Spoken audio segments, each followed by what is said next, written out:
আসসালামু আলাইকুম। আজকে আমরা বিরিয়ানি রান্না করতেছি। মাংস কষার পরে বিরিয়ানির মধ্যে একটা চাউল দিয়ে দিলাম, কি চাউল যেন বলে, নাইরা চাইরা চাউল। তারপর আমরা পানি দিয়ে ঘুরতেছি। এখন একটা ফুলকানি উঠতেছে, ফুলকানি ওঠার পরে এই যে দেখেন বিরিয়ানি প্রায় হয়ে গেছে। এখন একটা বিরিয়ানির সেন্ট দিয়ে দিলাম 1 কাপ, এটাতে পারফিউমটা ভালো আসবে। তারপরে বিরিয়ানির গ্রানটা অনেক সুন্দর আসতেছে গাইস। একটু পরে আমরা খাবো ইনশাআল্লাহ। একটু ধনিয়া পাতা দিয়ে দিলাম।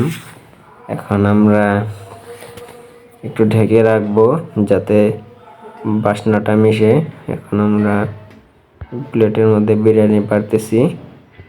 এই যে দেখুন গাইস, কত সুন্দর।